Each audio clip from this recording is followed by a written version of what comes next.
بسم اللہ الرحمن الرحیم۔ معزز سامعین، آج ہم پڑھیں گے حضرت علی بن ابی طالب کرم اللہ وجہہ ورضی اللہ عنہ کا جہاد کی ترغیب دینا۔ حضرت زید بن وہب کہتے ہیں کہ حضرت علی نے لوگوں میں کھڑے ہو کر فرمایا، تمام تعریف اس ذات کے لیے ہے کہ وہ جسے توڑے اسے کوئی جوڑ نہیں سکتا، اور جسے وہ جوڑے اسے سارے توڑنے والے مل کر توڑ نہیں سکتے ہیں۔ اور اگر اللہ تعالیٰ چاہتے تو ان کی مخلوق میں سے دو آدمیوں میں بھی اختلاف نہ ہوتا، اور نہ ہی پوری امت میں کسی بات پر جھگڑا ہوتا، اور نہ ہی کم درجہ والا زیادہ درجے والی کی فضیلت کا انکار کرتا۔ تقدیر نے ہی ہمیں اور ان لوگوں کو یہاں کھینچ کر اکٹھا کر دیا ہے۔ اللہ ہماری ہر بات کو دیکھتے اور سنتے ہیں۔ اگر اللہ تعالیٰ چاہتے تو دنیا میں ہی سزا جلد دے دیتے، جس سے ایسی تبدیلی آ جاتی کہ اللہ تعالیٰ ظالم کے غلط ہونے کو ظاہر فرما دیتے اور یہ واضح کر دیتے کہ حق کہاں ہے۔ لیکن اللہ تعالیٰ نے دنیا کو دارالعمل بنایا ہے اور آخرت کو ہمیشہ اپنے پاس رہنے کی جگہ بنائے ہے۔ چنانچہ اس نے فرمایا، لِيَجْزِيَ الَّذِينَ أَسَاءُوا بِمَا عَمِلُوا وَيَجْزِيَ الَّذِينَ أَحْسَنُوا بِالْحُسْنَى۔ ترجمہ، تاکہ وہ بدلہ دے برائی والوں کو ان کی کیے کا، اور بدلہ دے بھلائی والوں کو بھلائی سے۔ غور سے سنو، کل کو تمہارا ان لوگوں سے مقابلہ ہوگا، لہٰذا رات کو نماز میں قیام لمبا کرو، قرآن کی کثرت سے تلاوت کرو، اللہ تعالیٰ سے مدد اور صبر کی توفیق مانگو، اور ان لوگوں سے مقابلے میں پورا زور لگاؤ اور احتیاط سے کام لو، اور سچے اور ثابت قدم رہنا۔ اس کے بعد حضرت علی تشریف لے گئے۔ حضرت ابو عمرہ انصاری وغیرہ حضرات بیان کرتے ہیں کہ جنگ صفین کے دن حضرت علی نے لوگوں کو ترغیب دی تو فرمایا، اللہ عز و جل نے تم لوگوں کو ایسی تجارت بتائی ہے جو تمہیں دردناک عذاب سے نجات دے اور جو تمہیں خیر کے قریب کر دے، اور وہ تجارت ہے اللہ اور اس کے رسول صلی اللہ علیہ وسلم پر ایمان لانا اور اللہ تعالیٰ کے راستے میں جہاد کرنا۔ اللہ تعالیٰ اس کے بدلے میں گناہوں کو معاف کر دیں گے اور جنت و عدن میں عمدہ عمدہ محلات دیں گے۔ پھر میں تمہیں بتانا چاہتا ہوں کہ اللہ تعالیٰ ان لوگوں سے محبت کرتے ہیں جو اللہ کے راستے میں صف بنا کر اس طرح لڑتے ہیں گویا کہ وہ سیسا پلائی ہوئی دیوار ہے، لہٰذا تم اپنے صفیں اس طرح سیدھی بنانا جیسے کہ سیسا پلائی ہوئی دیوار ہوتی ہے، اور جن لوگوں نے ذرا پہن رکھی ہے انہیں آگے رکھنا، اور جنہوں نے تمہیں پہن رکھی ہے انہیں پیچھے رکھنا، اور مضبوطی سے جمے رہنا۔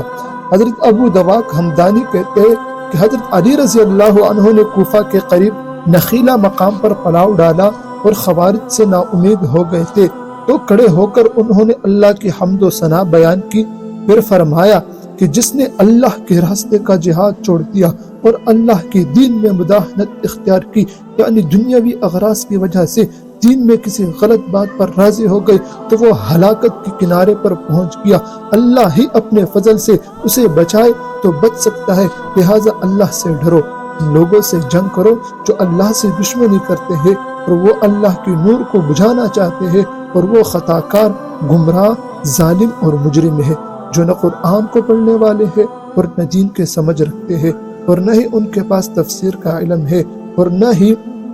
وہ اسلام میں سبقت رکھنے کی وجہ سے اس امر خلاف کے اہل ہے۔ اللہ کی قسم، اگر ان کو تمہارا والی بنا دیا جائے تو وہ تمہارے ساتھ کسرہ اور حرقل والا معاملہ کریں گے، لہٰذا تم اہل مغرب کے اپنے دشمنوں سے لڑنے کی تیاری کرو۔ ہم نے تمہارے بصرہ والے بھائیوں کے پاس پیغام بھیجا ہے کہ وہ تمہارے پاس آ جائے، لہٰذا جب وہ آ جائے اور تم سب اکٹھے ہو جاؤ تو پھر ہم انشاءاللہ خوارج کے مقابلے کے لیے نکلیں گے۔ ولا حول ولا قوت الا باللہ۔ حضرت زید بن وہب فرماتے ہیں کہ جنگ نہروان کے بعد حضرت علی نے سب سے پہلے بیان میں فرمایا کہ لوگوں اس دشمن کی طرف جانے کی تیاری کرو جس سے جہاد کرنے میں اللہ کا قرب حاصل ہوگا اور اللہ کے ہاں بڑا درجہ ملے گا۔ اور یہ لوگ حیران و پریشان ہیں کیونکہ حق ان پر واضح نہیں ہے، کتاب اللہ سے ہٹے ہوئے ہے اور دین سے ہٹے ہوئے ہے، اور سرکشی میں سرگرداں ہے اور گمراہی کے گڑھے میں الٹے پڑے ہوئے ہے۔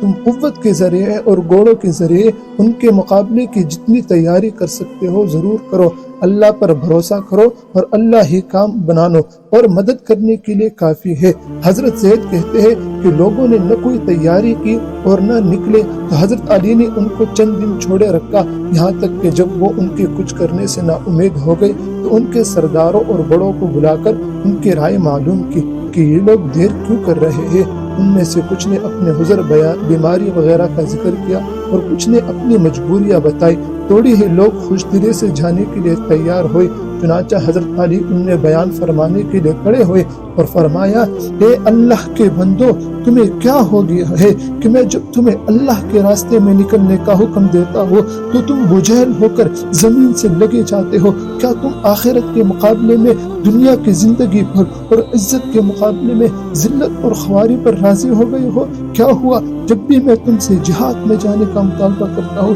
تو تمہارے آنکھیں ایسے گھومنے لگ جاتے ہیں جیسے کہ تم موت کی بے ہوشی میں ہو، اور ایسا معلوم ہوتا ہے جیسے تمہارے دل ایسے بدحواس ہو گئے ہیں کہ تمہیں کچھ سمجھ نہیں آ رہا، اور تمہارے آنکھیں ایسے اندھی ہو گئی ہے کہ تمہیں کچھ نظر نہیں آ رہا۔ اللہ کی قسم، جب راحت و آرام کا موقع ہوتا ہے تو تم شری جنگل کے شیر کی طرح بہادر بن جاتے ہو، اور جب تمہیں لڑنے کے لیے بلایا جاتا ہے تو تم مکہ لومڑی بن جاتے ہو۔ تم پر سے میرا اعتماد ہمیشہ کے لیے اڑ گیا، اور تم لوگ ایسے شہسوار بھی نہیں ہو کہ تمہیں ساتھ لے کر کسی پر حملہ کر دیا جائے، اور تم ایسے عزت والے بھی نہیں کہ تمہارے پناہ حاصل کی جائے۔ اللہ کی قسم، تم لڑائی میں بہت کمزور اور بالکل بیکار ہو، اور تمہارے خلاف دشمن کی چال کامیاب ہو جاتی ہے، اور تم دشمن کے خلاف کوئی چال نہیں چل سکتے ہو۔ تمہارے اعضاء کاٹے جا رہے ہیں اور تم ایک دوسرے کو بچاتے نہیں ہو، اور تمہارا دشمن سوتا نہیں ہے، اور تم غفلت میں بے خبر پڑے ہوئے ہو۔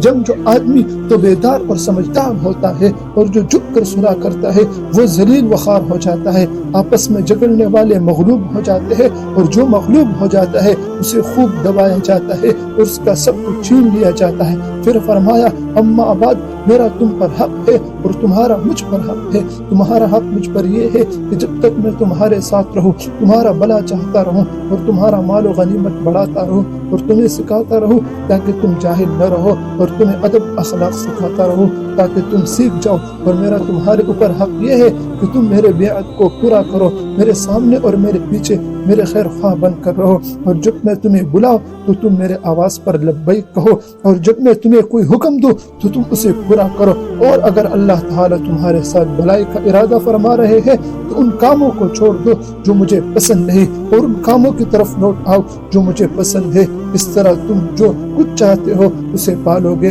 اور جن چیزوں کی امید لگائے بیٹھے ہو انہیں حاصل کر لو گے۔ حضرت عبدالواحد دمشقی بیان کرتے ہیں کہ جنگ صفین کے دن اور جب حمیرے نے حضرت علی رضی اللہ عنہ کو پکار کر کہا، اے ابو طالب کے بیٹے، آپ ہمارے ہاں سے واپس چلے جائیے، ہم آپ کو اپنے اور آپ کے خون کے بارے میں اللہ کا واسطہ دیتے ہیں کہ آپ جنگ کا ارادہ ترک کر دے، ہم آپ کے لیے عراق چھوڑ دیتے ہیں، آپ ہمارے لیے شام چھوڑ دے، اور اس طرح مسلمانوں کی خون کی حفاظت کر لے۔ حضرت علی رضی اللہ تعالیٰ عنہ نے فرمایا، اے ام ظلیم کے بیٹے، ایسے کہاں ہو سکتا ہے؟ اللہ کی قسم، اگر مجھے معلوم ہوتا کہ اللہ کی دین میں مداخلت کرنے کی گنجائش ہے تو میں ضرور کر لیتا، اور اس طرح میری مشکلات آسان ہو جاتے، لیکن اللہ تعالیٰ اس بات پر راضی نہیں ہے کہ جب اللہ کی نافرمانی ہو رہی ہو اور قرآن والے اس سے روکنے کی اور غلبہ دین کے لیے جہاد کرنے کی طاقت رکھتے ہو، اور پھر قرآن والے خاموش رہے اور مداخلت سے کام لے۔